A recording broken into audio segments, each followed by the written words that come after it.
Welcome to Real Estate in Real Time. I'm your host, Woody Zimmerman, here with Mark Skabowski of Remax Lakes. Welcome to the show. Here we are. Good morning. Here we are. It is fall time, football season. Football season, chilly weather. Chilly weather. Long sleeves. Long sleeves. Long sleeves. Yep. And still somewhat of a crazy market. But I know today we're going to talk about buying versus renting, here in 2022, because things have changed. Things have definitely changed. And, we talk off the air, and I'm not a rah-rah guy. Oh, now is the best time. You need to be doing it.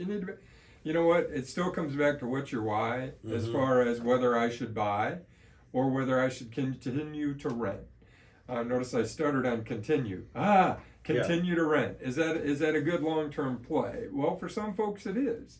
If you want the flexibility to be able to pick up and go at the end of your lease term, by all means have at it. If you don't want to do any maintenance, if you don't want to have to take care of a yard, any of those things, renting may be the best option for you. And some lifestyles, that's it. And there may be a point in my life where renting is where I want to be.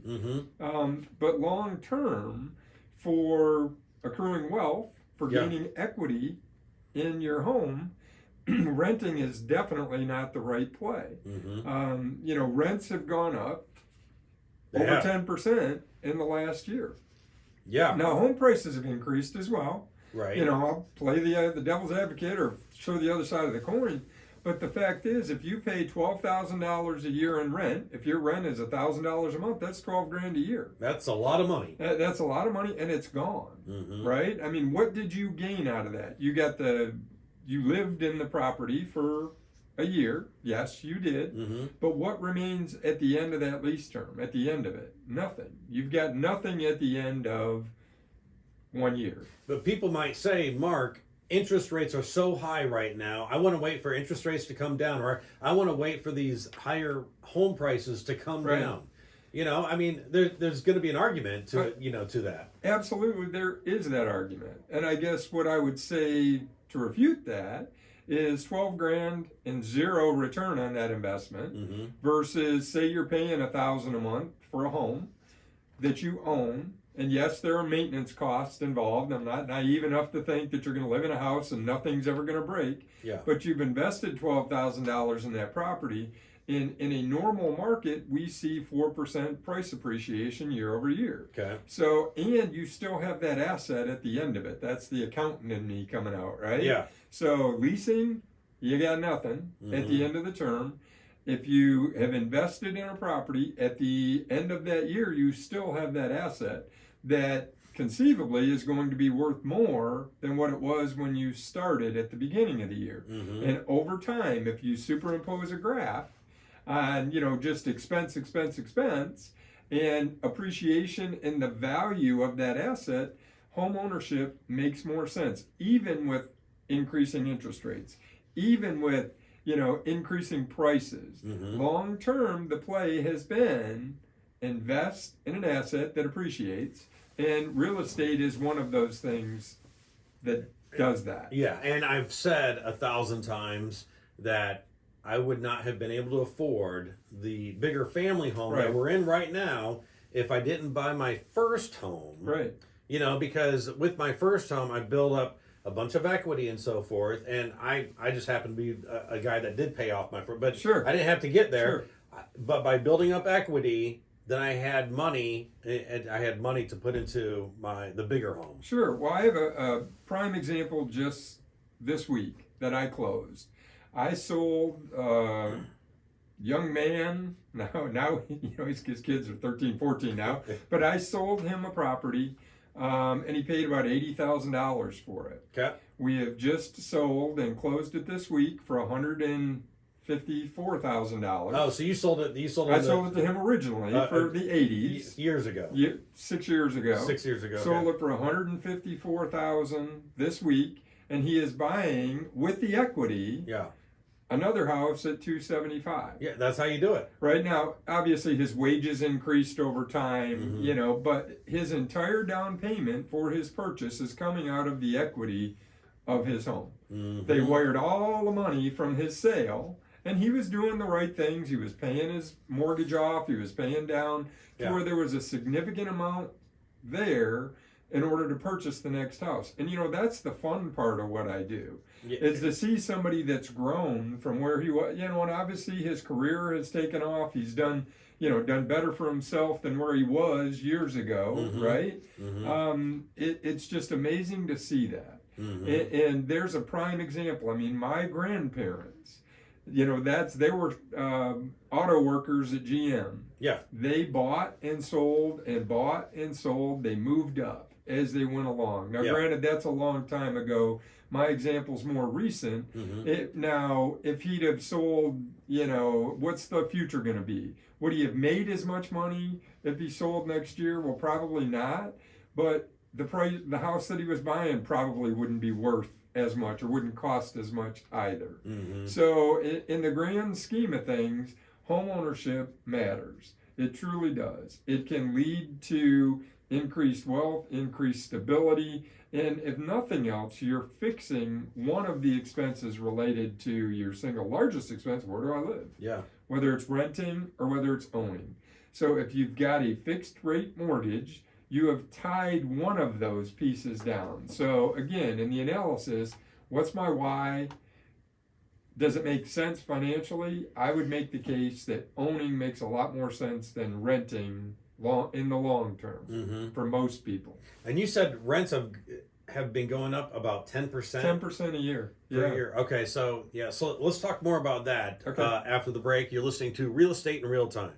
Welcome back. You're listening to Real Estate in Real Time. I'm your host, Woody Zimmerman, here with Mark Skabowski of Remax Lakes. And we're talking about buying versus renting in 2022. Things have changed. You said that rents historically have been going up about 10% per year. So in the last year, they've gone up about 10% nationally. In the last year. So I don't know, because I don't handle much in the way of rentals. I just hear a lot of complaints. So I'm not validating that data. Yeah. But when I get the phone call that says, hey, I'm paying, $1,400 a month rent, I can buy a house for that. Well, yes, you can. Yeah. Now, are you going to buy a $800,000 house for that? No, because the amount, we were talking a little bit off air before, a couple of years ago when interest rates were 3%, in fact, just a year ago, when interest rates were 3.5%, compared to where they are today, 6.5% to 7%, $100,000 house last year, your principal and interest payment would be around $450, plus or minus. I mean, I didn't do any massive analysis on it, but when I'm talking to buyers, a lot of times they say, what's it going to cost me? Yeah. And I break it down to here's your cost per thousand, so roughly $4.50 a thousand. Maybe it's $5, maybe it's $4. Depends on exactly where interest rates fall. But today it's about $6.50 per thousand. Wow. So $100,000 house. 100 times 4.5 is $450 a month. Right. 6.5 times 100 is $650. So the cost of that house has increased basically $200, almost half. Yeah. Year over year. That's big. That's huge. I mean, that's huge. That's a lot of money. Yeah, because did your wages go up? No. $200 a month? No. Our gas prices have gone up. Yeah, right. $200 a month. Utilities have gone up. Right. Groceries have gone up. Inflation is, 8.5%, 9% a month.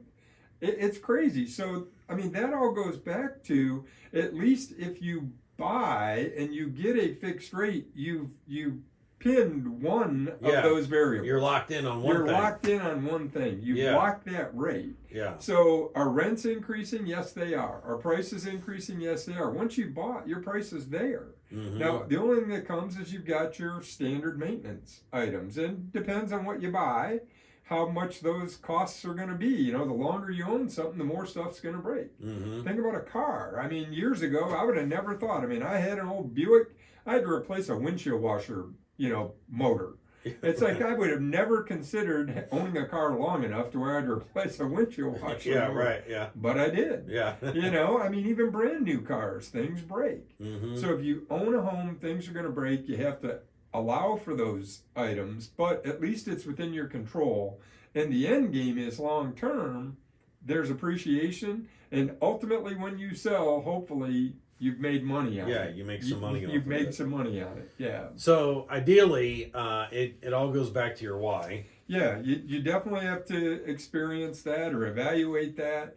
And make your own decision. You know, it's not what's best for your mom, for your dad, for your grandma, your friends.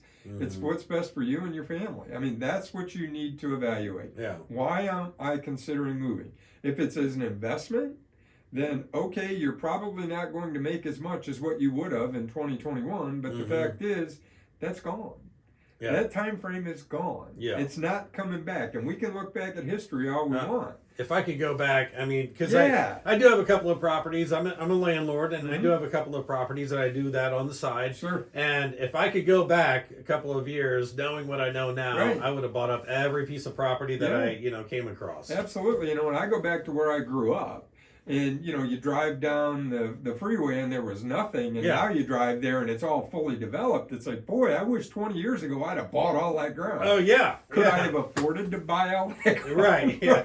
No, I couldn't. No. So coulda, shoulda, woulda doesn't do us any good. Let's make our best decision for today with the facts that we've got today, and then check it out going forward. Yeah. So. And then I've talked to people that have. Moved to a place and they're thinking like, I'm only gonna be here for 2 years. Right. So their why is like, I'm gonna be leaving sometime soon, so I'm just gonna rent. And 10 years later, you know, they're still there. They're still there. They're still there. So for whatever reason. Yeah. So it all comes down to your why. Yeah. And on if it's the right move for you. But I'd say probably the biggest stat that I think is the renting, on how much rents have gone up compared to interest rates. I mean, that's a for your payment. Yeah, you know? For your payment, you can fix one part of all of those variables. That's the whole point. Yeah. So, and you know, as we finish up today, I wanted to hit on stats a little bit. Oh yeah, sure. Because we just closed out, you know, September. Yeah. So overall for the county, number sold is down about 15%. Okay. The volume sold down about 11%. Yet the average sales price is up 5%. Now that's for the county. Okay. Which makes sense. You know, it's. Remember a few months ago we were talking about, or last year we were talking about sales prices increasing. On average, they were 10%, 12%. This 5% is back closer to where we were. Okay. So we're seeing that correction. We're seeing that market correction. And I guess that's, you know, I'm not doom and gloom. I'm not the market's going to fall off the cliff, but we're seeing prices getting more real. Okay. We're seeing things sitting that are active on the market, sitting a little bit longer. Now, are there those that are selling immediately? Yes, there are, still with multiple offers, but it's in pockets. So good news for buyers, we're shifting to a more balanced market, and you will have some leverage. You'll have some leverage going forward. Sellers, the market's still good. It's still a good time to sell. Okay. All right. Very good. Good information. All right, Mark, your contact information? Sure. Our website's lakes-realtors.com. Phone number is 574-834-1233. If you have any questions at all, call this guy right here. You've been listening to Real Estate in Real Time. Have yourself a wonderful weekend.